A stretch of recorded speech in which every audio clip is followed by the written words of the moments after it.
ఖానాపూర్ మున్సిపాలిటీలో మొత్తం 12 వార్డులున్నాయి. ఎన్నికల్లో బీఆర్ఎస్ 4, బీజేపీ 4, కాంగ్రెస్ 3 వార్డులను గెలుచుకున్నాయి. ఒక వార్డులో ఇండిపెండెంట్ గెలిచారు. ఇండిపెండెంట్ కౌన్సిలర్ కాంగ్రెస్లో చేరారు. బీఆర్ఎస్కు చెందిన ఓ కౌన్సిలర్ సైతం కాంగ్రెస్ పార్టీకి మద్దతుగా కౌన్సిల్ హాల్లోకి వచ్చారు. ఎక్స్ అఫీషియో సభ్యుడిగా ఉన్న ఎమ్మెల్యే వెడ్మా బొజ్జు లెక్క కడితే మొత్తం 13 మంది సభ్యులకు గాను మ్యాజిక్ ఫిగర్ 7గా నిర్ధారించారు. బీజేపీ బీఆర్ఎస్ అలయన్స్లో భాగంగా బీజేపీ చైర్పర్సన్ పీఠం దక్కించుకోగా బీఆర్ఎస్ వైస్ చైర్మన్ పదవిని కైవసం చేసుకుంది. 2 పార్టీలు ఏకం కావడంతో కాంగ్రెస్ పార్టీకి గట్టి షాక్ తగిలింది. ప్రజల అభీష్టం మేరకే తాము పదవులు పంచుకున్నట్లు బీఆర్ఎస్ బీజేపీ నాయకులు చెబుతున్నారు. ఖానాపూర్ అభివృద్ధికి కలిసికట్టుగా పనిచేస్తామని స్పష్టం చేశారు. ఈ పొత్తులు మున్సిపాలిటీ ఎన్నికల వరకేనని కూడా క్లారిటీ ఇచ్చారు.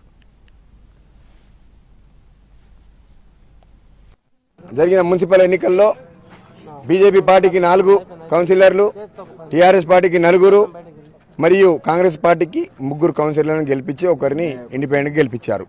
అప్పుడే కాంగ్రెస్ పార్టీ ఎమ్మెల్యే కావచ్చు, కాంగ్రెస్ పార్టీ కౌన్సిలర్ కావచ్చు అర్థం చేసుకోవాలా మిమ్మల్ని ప్రజలు తిరస్కరించారని.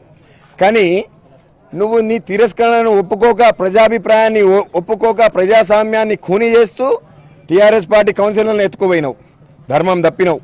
నువ్వు తప్పిన ధర్మం ముందు మేము ఈరోజు ఖానాపూర్ ప్రజల ఆకాంక్ష అభిష్టం మేరకే ఈరోజు మున్సిపాలిటీలో మా చైర్మన్ అభ్యర్థి అంకం మౌనికకు మరియు వైస్ చైర్మన్ అభ్యర్థి సోయబ్కి ఈరోజు గెలిపించాము. నిన్న కూడా చెప్పినాం, నువ్వు ఎన్ని విధాలు అడ్డుకున్నా కాంగ్రెస్ పార్టీకి మాత్రం మున్సిపల్ పీఠాన్ని తక్కనీయమని మాట ఇచ్చాం. మొత్తంగా గొడవలు గందరగోళం లేకుండా సాఫీగా చైర్మన్ వైస్ చైర్మన్ ఎన్నిక పూర్తి కావడంతో అధికారులు పోలీసులు ఊపిరి పీల్చుకున్నారు.